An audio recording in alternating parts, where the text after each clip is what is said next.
नमस्कार दोस्तों, आप देख रहे हैं पनियाल स्टडी। तो जैसे कि हम डिस्कस कर रहे हैं लास्ट वीडियो से ओल्ड क्वेश्चन पर, तो उसी सीरीज़ में मैं आज आप सभी के लिए एक और क्वेश्चन पेपर लेके आया हूँ। ये जो एग्ज़ाम है, ये एग्ज़ाम है आपका सुपरवाइज़र का। तो बात करें इस एग्ज़ाम की, तो यह एग्ज़ाम आपका हुआ है 28 मई 2017 को।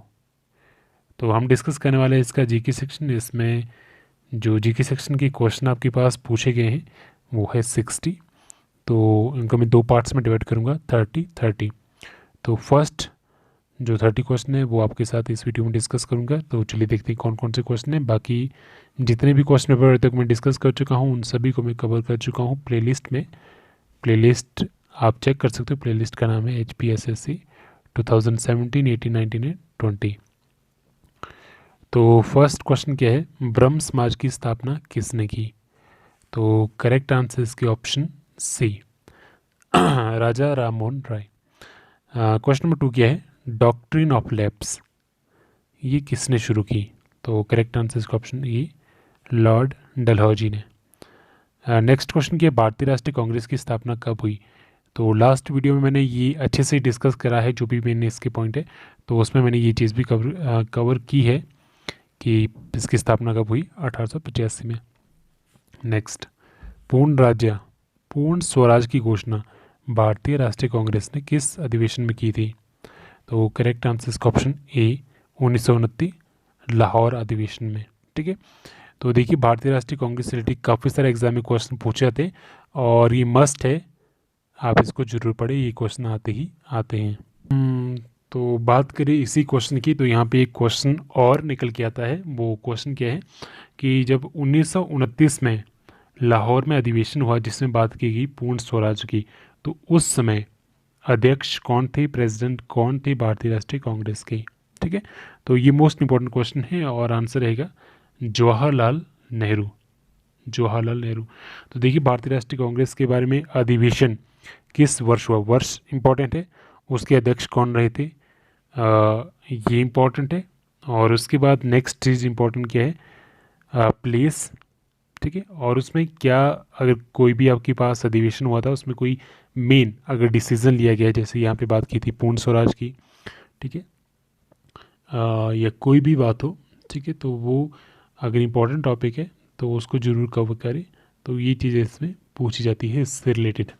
ठीक है, नेक्स्ट क्वेश्चन देखते हैं, स्वराज हमारा जन्मसिद्ध अधिकार है ये किसने कहा था? तो करेक्ट आंसर देखते हैं इसका क्या है, 145 का ऑप्शन बी, बाल गंगाधर तिलक ने। नेक्स्ट, फॉरवर्ड ब्लॉक की स्थापना किसने की थी? करेक्ट आंसर इसका ऑप्शन सी, नेताजी सुभाष चंद्र बोस ने। उसके बाद नेक्स्ट क्वेश्चन क्या है, कथकली नृत्य किस राज्य से संबंधित है? करेक्ट आंसर इसका ऑप्शन ए, केरल से। नेक्स्ट, पंडित रविशंकर किस प्रसिद्ध वाद्य यंत्र से संबंधित है? करेक्ट आंसर इसका ऑप्शन डी, सितार से। नेक्स्ट, भारत का प्रसिद्ध सूर्य मंदिर कहाँ पर स्थित है? करेक्ट आंसर इसका ऑप्शन ए, ये है कोणार्क में। नेक्स्ट, करो या मरो ये नारा किसने दिया था? तो 150 का आपके पास करेक्ट आंसर ऑप्शन डी, ये दिया गया था महात्मा गांधी के द्वारा। तो उसी के रिलेटेड जो इम्पोर्टेंट क्वेश्चन यहाँ पे एक और बनता है कि पहला तो ये हो गया कि जो नारा था करो या मरो का, डू और डाई का, वो दिया गया था महात्मा गांधी के द्वारा। दूसरा यहाँ पे क्वेश्चन बनता है कि किस आंदोलन के दौरान ये नारा दिया गया था? तो ये नारा दिया गया था क्विट इंडिया मूवमेंट के दौरान। ठीक है, तो ये इंपॉर्टेंट क्वेश्चन है, जब भारत छोड़ो आंदोलन 1942 में चलाया गया था, कब चलाया गया था? 1942 में। तो उस दौरान ये नारा दिया गया था करो या मरो का। ठीक है, और जो आपका क्विट इंडिया मूवमेंट है ये कब चला था? 8 अगस्त 1942 को। 8 अगस्त 1942 डेट मोस्ट इंपॉर्टेंट। आंदोलन कौन सा था? Quit India movement. और उसके बाद नारा क्या दिया गया था? डू और डाई। किसने दिया था? महात्मा गांधी। इंपॉर्टेंट है। और उस दौरान क्या चला था आपका? World war 2। तो ये इंपॉर्टेंट है। नेक्स्ट क्वेश्चन देखते हैं, सबसे बड़ा ग्रह कौन सा है? तो करेक्ट आंसर इसका ऑप्शन बी, बृहस्पति। पृथ्वी की अनुमानित आयु कितने वर्ष है? तो करेक्ट आंसर इसका ऑप्शन ए 4.6 अरब वर्ष। माउंट एवरेस्ट किस पर्वत श्रेणी से संबंधित है? करेक्ट आंसर इसका ऑप्शन डी हिमालय से, और हिमालय सबसे यंगेस्ट माउंटेन रेंज है। नेक्स्ट 154, वायुमंडल में सबसे ज़्यादा कौन सी गैस है? करेक्ट आंसर इसका ऑप्शन डी नाइट्रोजन। नेक्स्ट, विश्व का सबसे बड़ा महासागर कौन सा है? करेक्ट आंसर इसका ऑप्शन सी प्रशांत महासागर, पैसिफिक ओशियन। ठीक है, पैसिफिक ओशियन यानी प्रशांत महासागर। नेक्स्ट, क्षेत्रफल की दृष्टि से अगर देखा जाए तो भारत का विश्व में कौन सा स्थान है? करेक्ट आंसर इसका ऑप्शन बी 7वां स्थान है अगर एरिया वाइज हम देखें तो। चलिए बात करते हैं एरिया वाइज। तो एरिया वाइज आपकी पहले नंबर पे कौन सा देश आता है? रशिया। ठीक है, और उसके बाद आपके पास आता है कनाडा, फिर चाइना, उसके बाद यूएसए, फिर ब्राज़ील, ऑस्ट्रेलिया, और 7वें नंबर पे आता है इंडिया। ठीक है, इंपॉर्टेंट क्या है इसमें? एक तो इंडिया का जो रैंक है वो क्या है, दूसरा फर्स्ट नंबर पे आपको कौन आता है? रशिया। ये दो चीज़ें इंपॉर्टेंट है। नेक्स्ट क्वेश्चन देखते हैं। तो एक बार मैं फिर से रिपीट कर देता हूँ क्वेश्चन क्या था? दक्षिण का कश्मीर, ये आपका केरल, संविधान की कुंजी किसे कहा जाता है? ये है संविधान की प्रस्तावना, हमारा जो प्रेम्बल है उसे कहा जाता है संविधान की कुंजी। नेक्स्ट, आपके पास जो क्वेश्चन है, वर्तमान में भारतीय संविधान में कितनी अनुसूचियां हैं?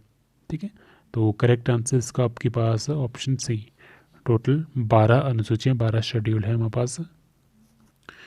तो इसमें जो इम्पोर्टेंट चीज़ आपके पास प्रियम्बल की अगर बात करें तो इसमें आपके पास एक अमेंडमेंट की गई थी, एक ही बार अमेंडमेंट हुई है इसमें, और हुई थी 42nd अमेंडमेंट 1976 में, जिसमें 3 वर्ड इसमें नए जोड़े गए थे हमारे कॉन्स्टिट्यूशन के प्रियम्बल में। वो क्या थे? एक था आपका समाजवादी,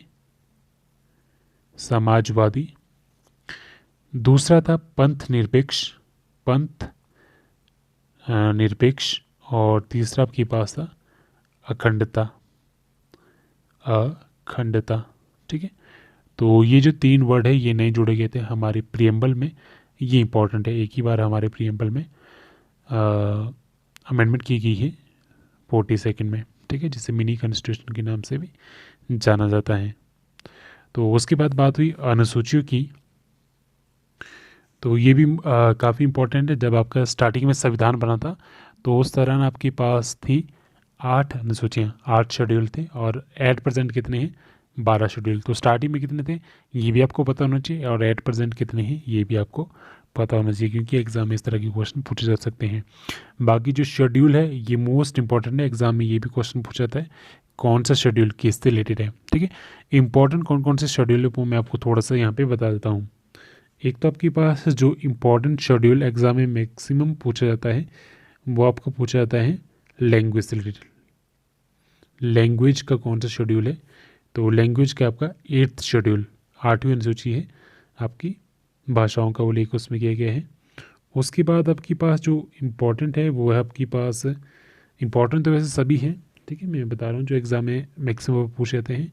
11th जो 11वीं अनुसूची है वो किससे रिलेटेड है? तो ये है पंचायती राज